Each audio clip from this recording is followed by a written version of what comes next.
Hey kids, this is Mr. Brown. Now, for many of you, I know this is your first time using the Chromebook, so I wanted to take a moment to go through some of the basics to get you started. Off the bat, you're going to have a few of what we call apps down here on the bottom shelf. Now, you won't have as many as mine because I've been using my Chromebook already, but you might have a couple. Notably, you want to go to this button right here called the launcher. If you click on the launcher, you're going to see all your apps that aren't pinned down here to the shelf.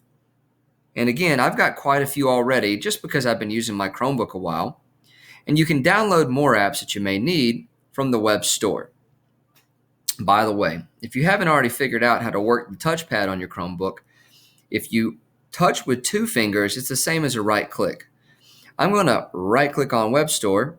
That's two fingers on the touchpad. And you see that some options come up. Now here's where you can pin or unpin an app that you use a lot down to the shelf down here. So you see on mine, I've saved some apps on the shelf that I use pretty frequently. There's my email. I've got Google Docs, Google Sheets, my calendar, and the web store, and then Schoology. You might want to save some of these because you're going to be using them pretty often. And that brings me to another very important app and suite of apps that you're going to be using a lot. Google Drive right here. Google Drive is a cloud-based storage system. Think about it as kind of like a desktop PC storage, but you can access it anywhere. And that means at home too. So if you're working on an assignment in, say, Google Docs, that assignment saves and you can access it from your portal at home. The same goes for other applications like Sheets down there at the bottom, which you won't use very frequently.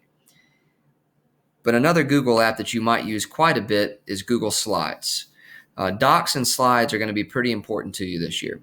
And there are, of course, other apps you can download like Google Maps, which is sometimes fun to play around with and good for classes.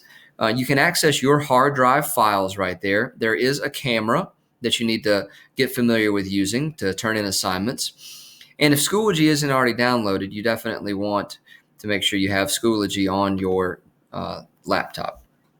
But those are some of the basics. Your teacher is going to help you download any other apps like the QR reader that you might need. And if you have questions, always come by the Media Center and ask.